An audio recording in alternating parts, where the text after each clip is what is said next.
用微光照亮夜晚，用温暖温润心灵。亲爱的朋友们，欢迎来到微光夜读。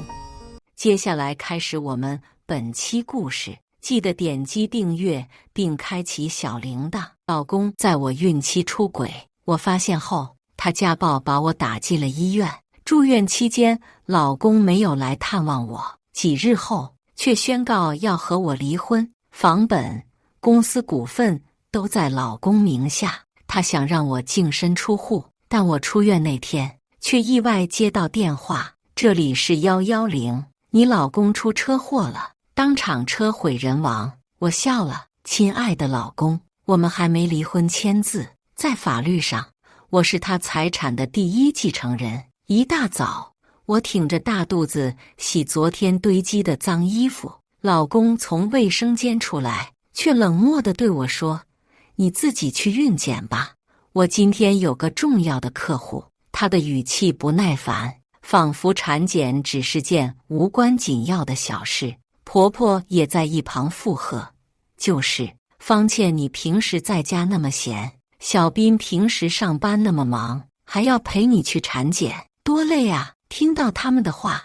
我心中的怒火瞬间被点燃。我反驳道：“妈，你说的什么话？难道我10月怀胎就不累吗？”老公没有搭理我，穿上衣服就去上班了。婆婆更是丝毫不在意我情绪，催促我赶快把早饭做好，我还要出去楼下跳操。我很无奈，其实原本我也是名校毕业，在公司里曾是高管职位。当时老公说要创业，我就辞了职，陪他一起打拼做公司。后来公司做大后，我却意外怀孕了。老公劝说我，让我安心在家里全职做太太，他在外奔波就好。我听信他的话，放弃了事业，但现在却被老公和婆婆天天当佣人使，老公也对我越来越不上心。这几个月，我算是尝尽了婚姻的苦楚，老公婆婆不管，我只好独自去了产检。医院里，妇产科医生告诉我，我的身体很好，宝宝也很健康，但我却没有一丝喜悦。晚上回到家，我如往常一样忙碌地做家务，老公深夜11点才醉醺醺地回来，我赶忙从他手中接过外套，却闻到了一股香水味，这刺鼻的味道让我紧绷起来。他的手机放在客厅里，我从未有过翻他手机的习惯，但那一刻，我却鬼使神差地走过去，解锁了他的手机。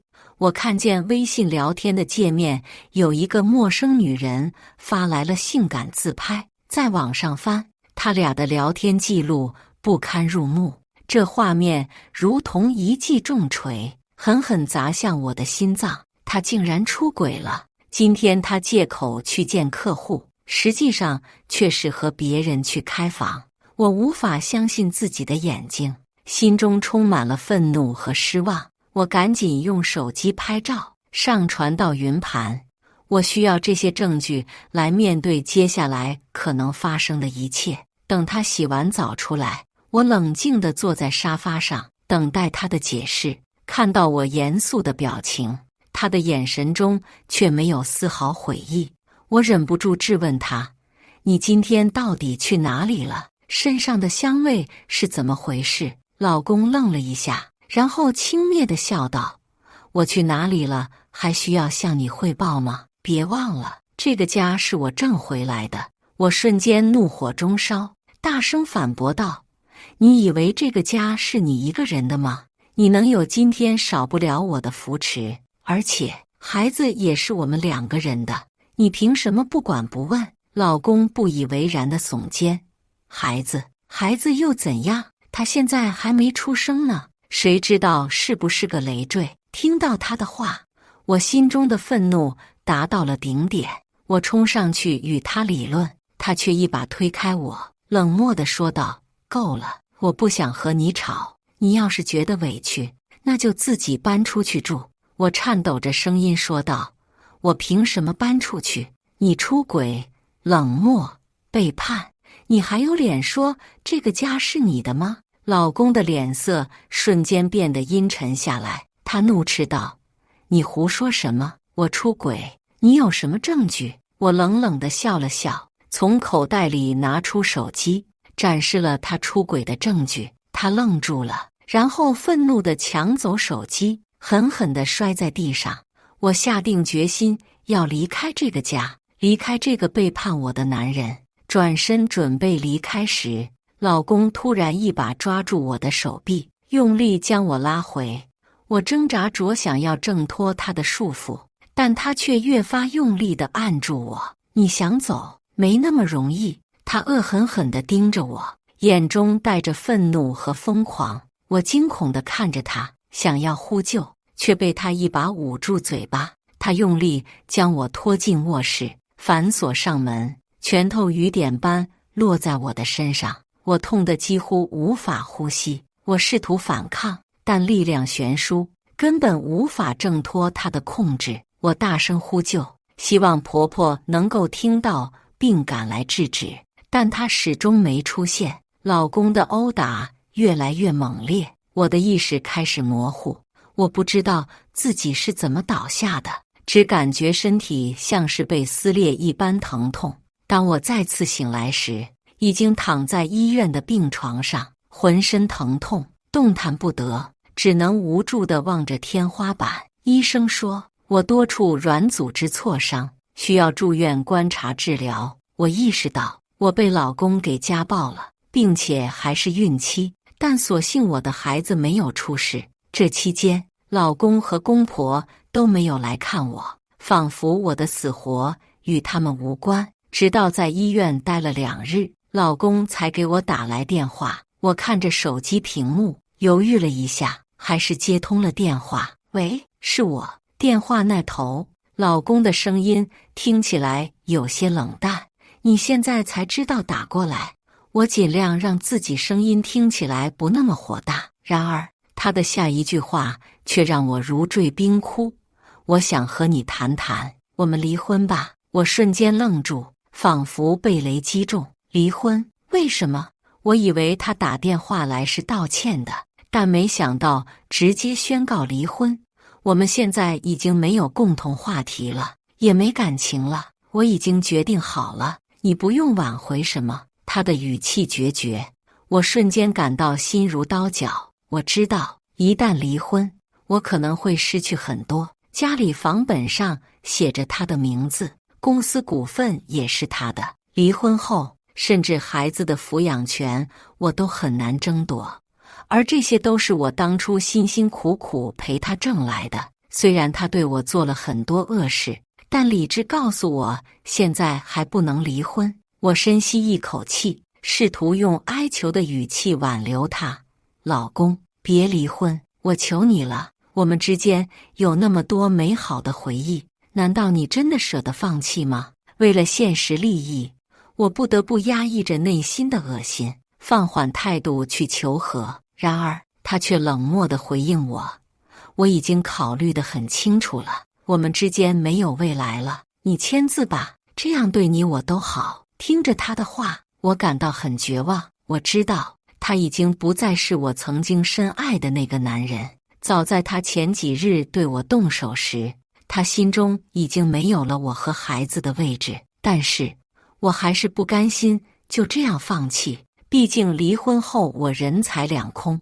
我试图让自己冷静下来。老公，我知道你现在可能对离婚这件事深思熟虑过，但是请你再给我们一次机会，我会努力改变自己，让我们的婚姻重新焕发生机。我不想失去你，也不想失去我们的家。然而他并没有被我的话所打动，依然坚持要离婚。我听着电话那头传来的冷漠声音，心如死灰。最终他挂断了电话。在医院这几日，我都浑浑噩噩，心里对于离婚后一无所有感到恐慌。要是现在离开了那个渣男，我岂不是输得精光？这口气我要怎么咽得下？直到快出院那天，我正准备收拾东西，突然有个电话打了过来。我拿起电话，听筒里传来的声音让我瞬间愣住。你好，是方倩吗？这里是110，你老公出了很严重的车祸，当场车毁人亡了，请你抽时间来警局一趟。我呆立在原地，仿佛整个世界都静止了，心中率先涌起的竟然不是悲痛，而是一种难以言喻的爽感。是的，我竟然觉得看到了希望，觉得老公死得真好。他死了，我们还没有离婚，而在法律上，我是他财产的第一继承人。回想起他曾经的背叛和家暴，我有种中彩票般的庆幸。难道这就是因果轮回？恶人自有恶报吗？他的死对我来说，完全是一种解脱呀，也是我人生新篇章。我摸了摸肚子里的孩子，现在我就要拿回原本属于我的一切。趁事情还未继续发酵，我以最快的速度把房子过户到了自己的名下，又把公司的股份全部掌握在手中。过户的过程中，我面不改色地审阅着每一份文件，每一次签字都如同在盖上我的王印。同时，我也迅速召集了公司的股东们，召开了一次紧急会议。我站在会议室的讲台前，目光如炬，扫视着在场的每一个人。当初是我陪秦总一步步打拼出来的，我最清楚公司的历程和发展前景。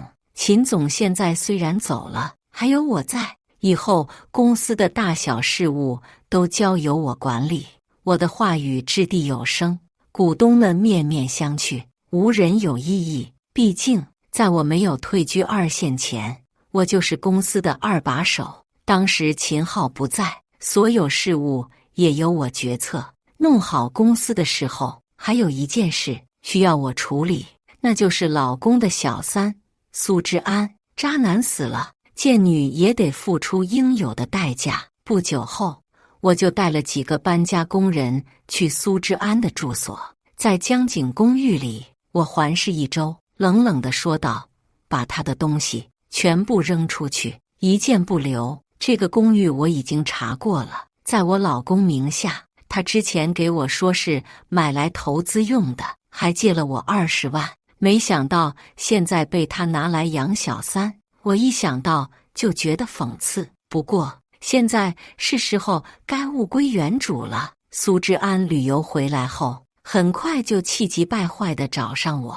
他在公司的办公室大声质问我：“方倩，你怎么能这么做？那我是的家。”我冷冷地看着他，嘴角勾起一抹嘲讽的笑意：“什么你的家？这是我和我老公共同出资买的公寓，现在他已经去世了，这房子自然归我所有，而你不过是个外人而已。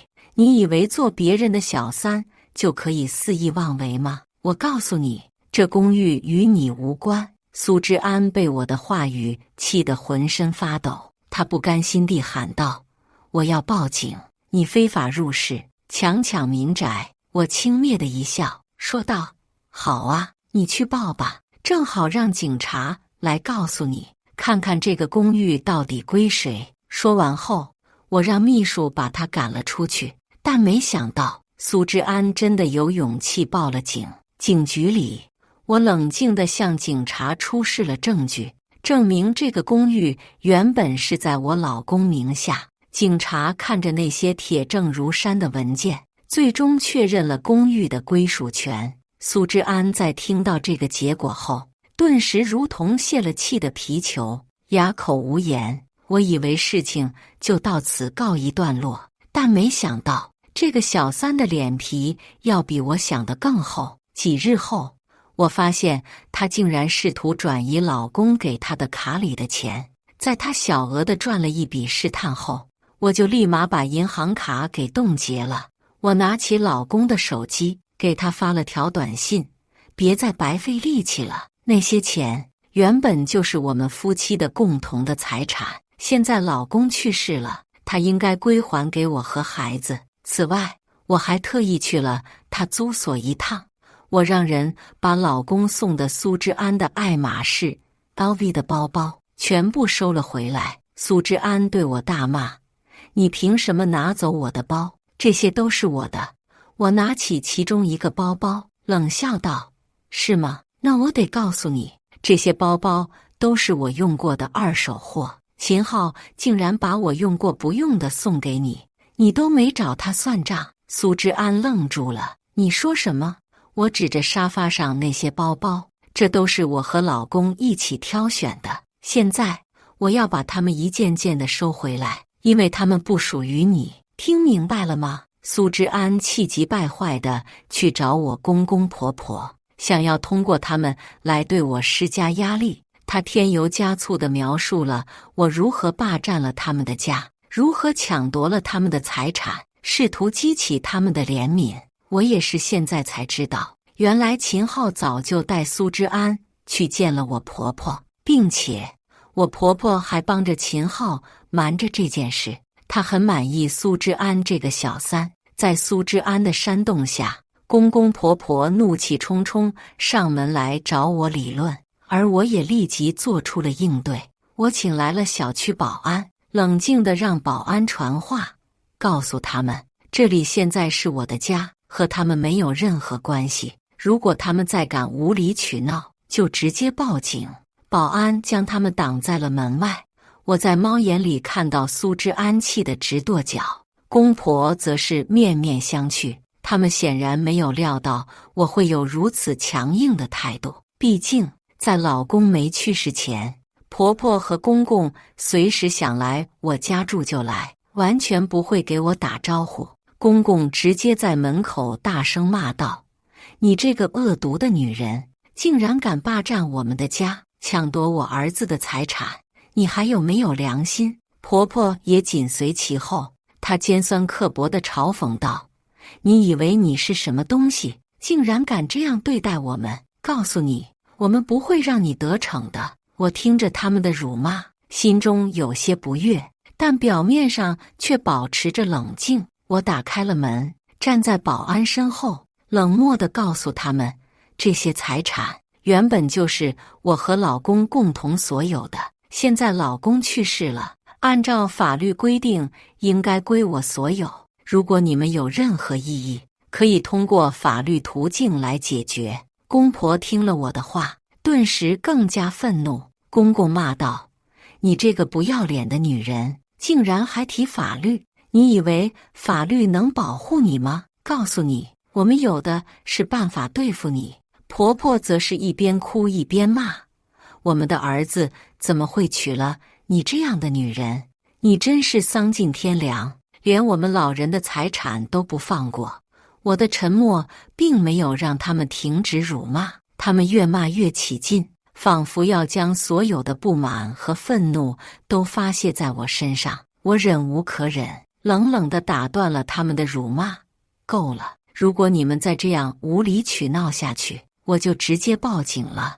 我不想和你们再有任何瓜葛，请你们立刻离开。公公婆婆被我强硬的态度吓了一跳，他们没料到我会如此坚决地维护自己的权益，毕竟之前我都是为了顾全大局，在他们面前唯唯诺诺的。苏之安也不敢说话，灰溜溜地站在一旁。这场较量最终以我的胜利而告终。我以为这段时间能够清静一点，但没想到苏之安突然检查出怀孕2个月，这个消息对我来说如同一颗重磅炸弹。我那渣男老公居然干了这等好事。苏之安故意挺起未显怀的肚子来公司显摆，他耀武扬威地站在我面前，现在财产也有我和我孩子的一份了。我怒视着他：苏之安，这是什么意思？苏之安却一副得意洋洋的样子，挑衅地回应：哼，你以为你能独占我浩哥的财产吗？告诉你，没那么容易。我气得浑身发抖，反驳道：你真无耻，破坏了我的家庭，现在还想来分遗产，你以为你能得逞吗？苏之安却毫不在意，他嚣张地笑道：我已经找了婆婆，她很喜欢我肚子里的孩子，这都是他们秦家的后，她会支持我的。提到婆婆，我更是怒火中烧。晚上回到家，我给婆婆打了个电话，电话里，我愤怒地质问：“你怎么能支持他？他破坏了我的家庭，现在还想来分遗产。”婆婆却理直气壮地回应道：“怎么，你就能分我儿子的遗产？小云的孩子就不能分了？她怀的也是我儿子的种。”我简直无法相信自己的耳朵，回怼道：“你们还真是蛇鼠一窝。”往后的一段时间，苏之安见婆婆站在她那边，更加嚣张了。她开始厚脸皮地要求我每个月给她打高昂的生活费。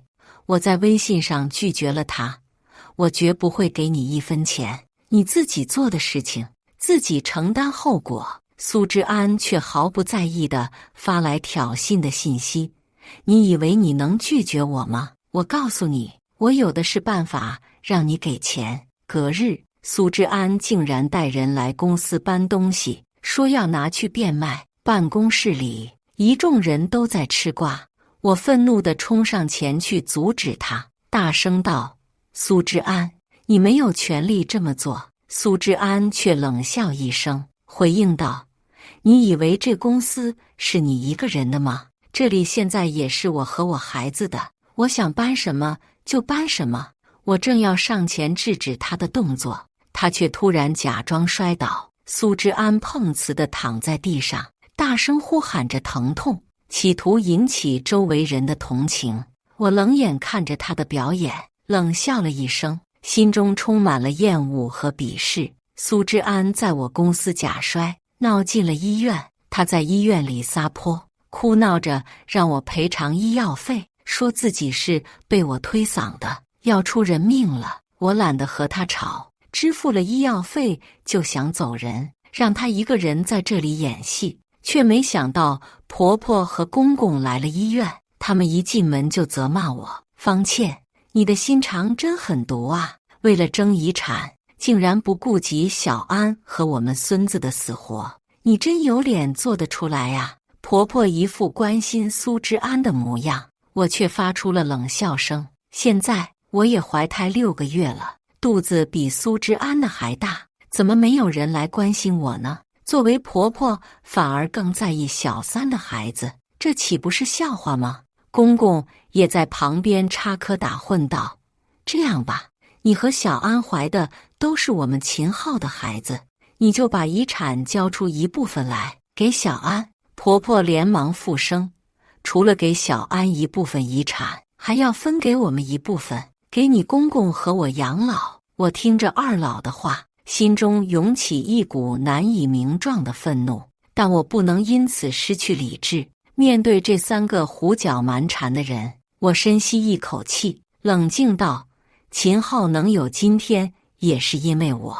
当初他创业的大部分资金都是我出的，没有我就没有他的今天。所以这些遗产是我和孩子的，我不会轻易交给任何人。”婆婆听了我的话，顿时气得脸色铁青，她大声嚷道：“你怎么这么自私？苏之安肚子里的孩子也是你老公的骨肉，他们也有份继承遗产，我们作为长辈也应该得到一部分养老。”我冷静地看着她，一字一句地说：“婆婆，您别忘了，苏之安是个破坏别人家庭的小三，他的孩子虽然无辜，但也不能因此就剥夺我和孩子的权益。至于您和公公的养老问题，我相信老公在世时一定有所安排，我会按照他的意愿来办理。”婆婆被我的话气得直哆嗦，但她也无可奈何。我知道这场争执没有赢家，但我也不会轻易让步，我不会让苏之安和婆婆得逞。我要保护自己和孩子的权益。说完，我直接拎包离开了。但苏之安并没有就此罢休，这几周他都赖在医院里不走，还特意请来一个高级看护，缠着我要支付各种高昂的营养费。我知道苏之安想用这种下三滥的招数故意为难我，想通过这种方式来逼我就范，但我才不会妥协。苏之安那里还在闹事，婆婆又阴魂不散地缠上了我。这几日，婆婆没事就到我家和公司里哭闹，她一脸病态地坐在我面前，双手颤抖，声音带着几分哭腔：“儿媳呀，我这身子骨是越来越不行了，连自己都照顾不了了。你公公腿脚也不利索，我们2个老人可怎么活呀？”我皱眉看着他，心中明白这不过是他想要钱的借口。我冷静地回应：“妈，您和公公的生活费，秦昊之前都已经给您安排好了，他给您买了社保医保，够您2老花了。”婆婆一听这话，脸色顿时变了，她猛地指着我的鼻子骂道：“你怎么这么狠心？我和你公公养大你老公不容易，现在老了，你就想一脚踢开我们？我告诉你，没门！”我尽量保持耐心：“那你去找秦昊啊，问他为什么不给你留下一笔巨额享福钱。”婆婆却根本不听我的解释，她继续大声嚷嚷：“你是咒我死吗？我去哪找他？你老公留下的钱，你就想一个人独吞，不给我们留一点，真是心思歹毒。”面对她的恶毒咒骂，我已习以为常。我冷静地回应：“妈，那些钱可不是我一个人的，它属于我和我肚子里的孩子的。秦昊走了，我还要独自把孩子抚养成人。你也知道，教育一个孩子花销很大的。”婆婆却根本不理会我的苦衷，她冷哼一声：“别给我扯这些，反正我不管。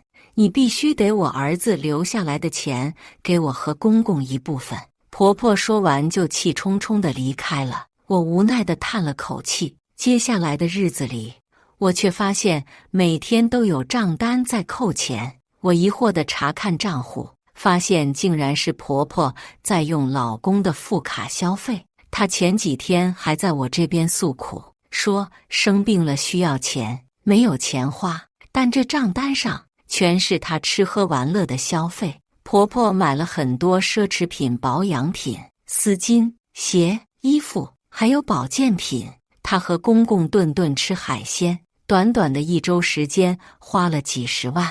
我愤怒地打电话给婆婆，问她为什么要这样做。婆婆却理直气壮地回答：“那是我儿子的钱，我有权用，你凭什么管我？”我努力压制怒火：“妈，那是我们共同的财产，您不能这样随意挥霍。”婆婆却不以为意地说道：“方倩，你以为你是谁？这个家还是我说了算，我就是要用，你能怎么样？”我挂断电话，心中充满了无奈和愤怒。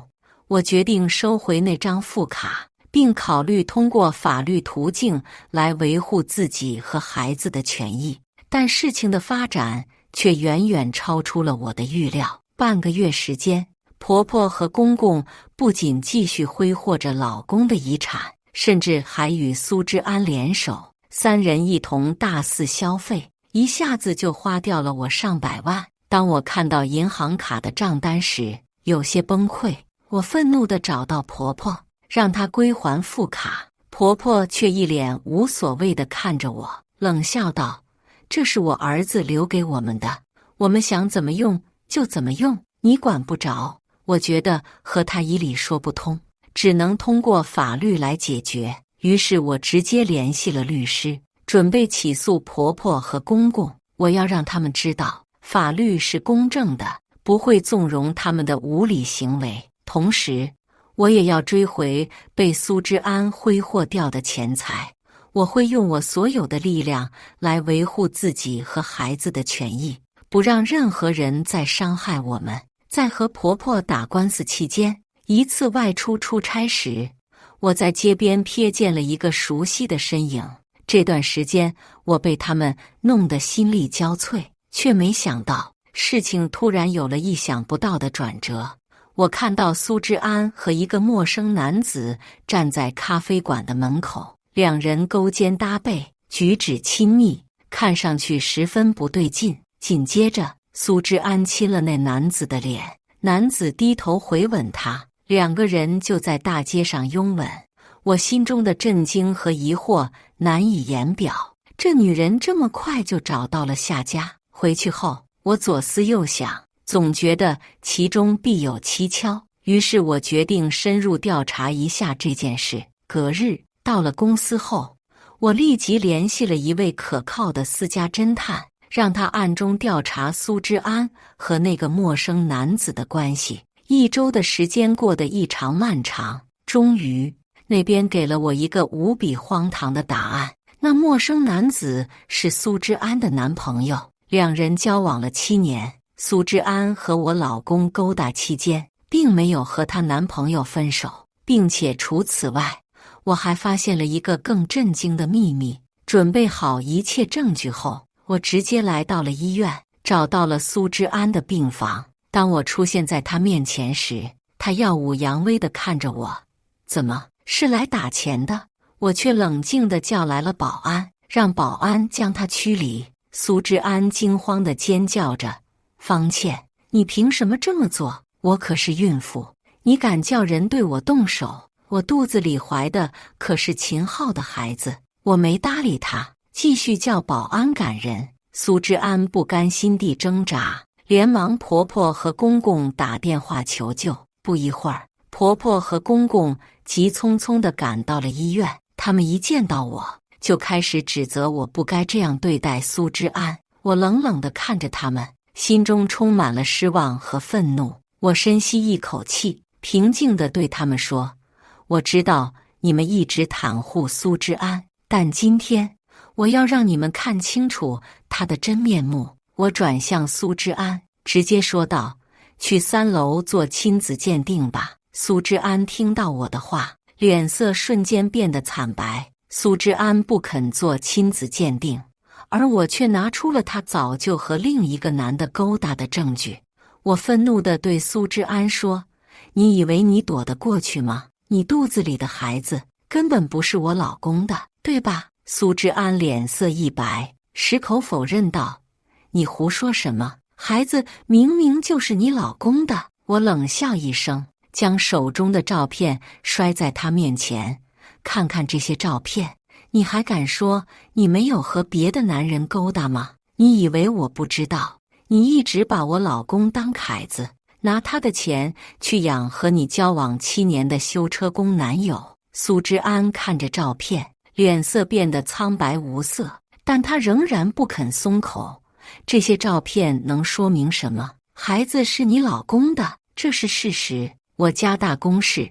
好，既然你这么说，那我们就去做亲子鉴定吧。如果孩子真的是我老公的，我无话可说，但如果不是，那你就要为你的背叛付出代价。苏之安有些慌了，他支支吾吾地说：我不做亲子鉴定，这是对我的侮辱。我轻蔑地一笑：侮辱？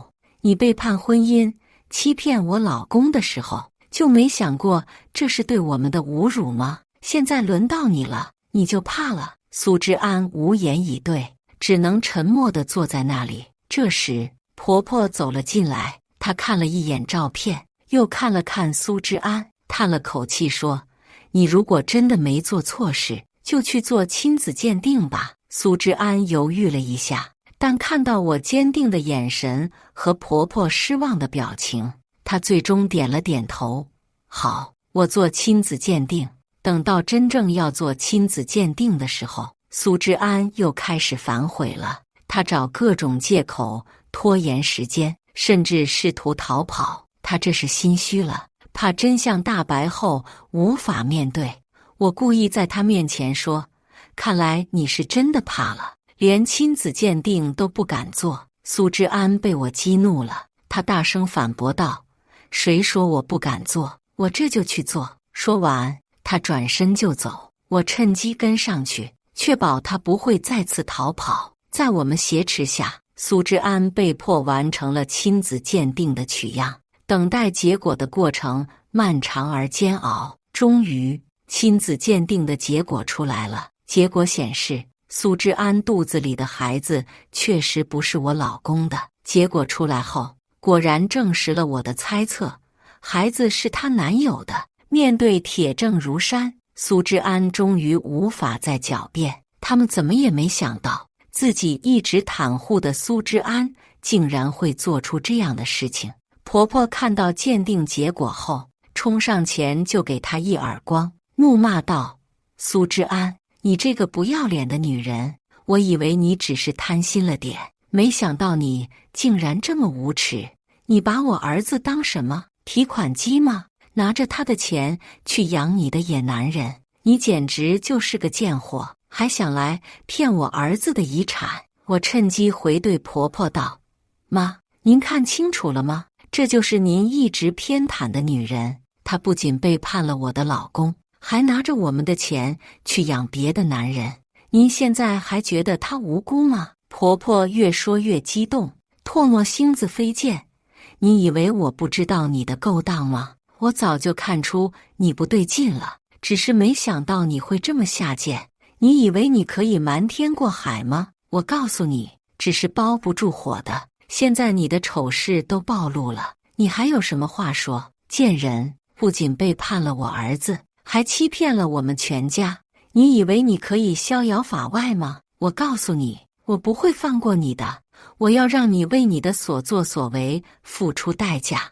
婆婆的声音在整个屋子里回荡，我冷眼旁观，想到苏之安的背叛和我老公的愚蠢，真是觉得好笑。秦昊背叛了我，而他又被苏之安背叛，我决定给苏之安一个严厉的教训。我当场宣布要以诈骗罪起诉他。苏之安听到这个消息，顿时慌了神，他急忙向我求情：求求你放过我吧，我知道错了。我冷漠地拒绝了他的求情。早知今日，何必当初？你背叛了我的老公，还拿着我们的钱去养男人，现在你想让我放过你，你觉得可能吗？苏之安被我的话吓得浑身发抖，他知道自己已经无路可逃。婆婆和公公也意识到了自己的错误，他们开始反思自己的行为，不再袒护苏之安。最终，苏之安被警方带走，接受法律的制裁。在离开医院之前，我还要求苏之安将这段时间在医院里的所有花销全部归还给我们。她原本想用我们的钱去养她的男友和孩子，现在却不得不吐出这些不义之财。婆婆对我生出了几分畏惧，她怕我会用同样的手段对付她和公公，于是找到我，希望我能放过苏之安一马。她双手紧握在一起，仿佛是在寻找一丝安慰。方倩啊，我知道你是个有主见、有决断的孩子，但这次的事情，你能不能对苏之安手下留情啊？毕竟他也和小浩有过一段，而且肚子里还怀着孩子。我听着婆婆的话，心中却没有任何动摇。我抬头直视着她的眼睛，语气坚定地说：妈，我知道您心疼孩子，也理解您对苏之安的顾虑，但您要知道，这是苏之安自己种下的恶果，他必须自己承担后果。我不会因为你们的求情就放过他。他站在我面前，双手紧握在一起。方倩啊，你能不能大度一点啊？婆婆小心翼翼地开口，生怕激怒了我。我冷冷地看着她，心中没有一丝波澜。我知道婆婆之所以求情，是因为她怕我会用同样的手段对付她和公公，但我告诉她，这次的事情绝对不会因为任何人的求情而改变结果。妈，您知道这是什么吗？我拿出那份关于刹车片被动了手脚的检测报告，举到婆婆面前。婆婆看到那份报告，脸色瞬间变得惨白，她颤抖着双手接过报告，眼中满是惊恐与不信。这怎么可能？婆婆的声音几乎带着哭腔。秦昊他怎么会？我告诉她，老公的车之前坏过一次，她拿去修过，而给她修车的人正是苏之安的男友。他们不仅联合诈骗，还暗中对她下手，置她于死地。婆婆听到这里，已经完全呆住了，她无法相信自己的耳朵，更无法接受这个残酷的事实。他原本以为苏之安只是背叛了秦昊，没想到他竟然还参与了谋杀。这个贱人，他竟然敢害我的儿子！婆婆的声音变得尖利而颤抖，她的双眼中闪烁着怒火，仿佛要将苏之安烧成灰烬。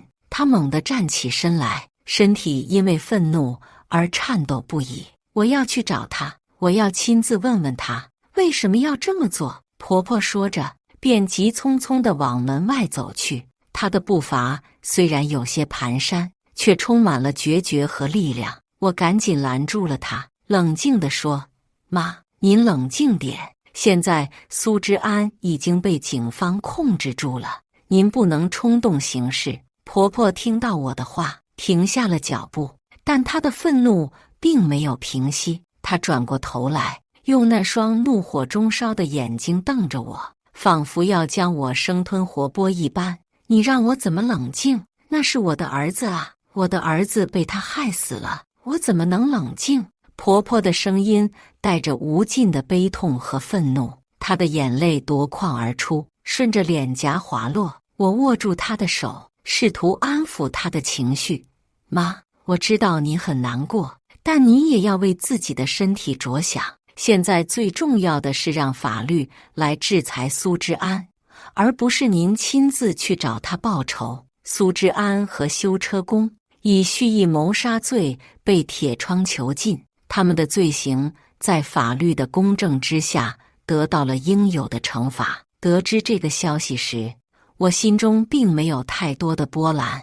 他们终于为自己的所作所为付出了代价。婆婆和公公，他们曾经对我充满了敌意和误解，但如今也恨透了苏之安。他们无脸再来找我的麻烦，我也无需再与他们纠缠。过去的种种随风而逝，我要做的是好好经营公司，照顾好我的孩子，让他健康快乐的成长。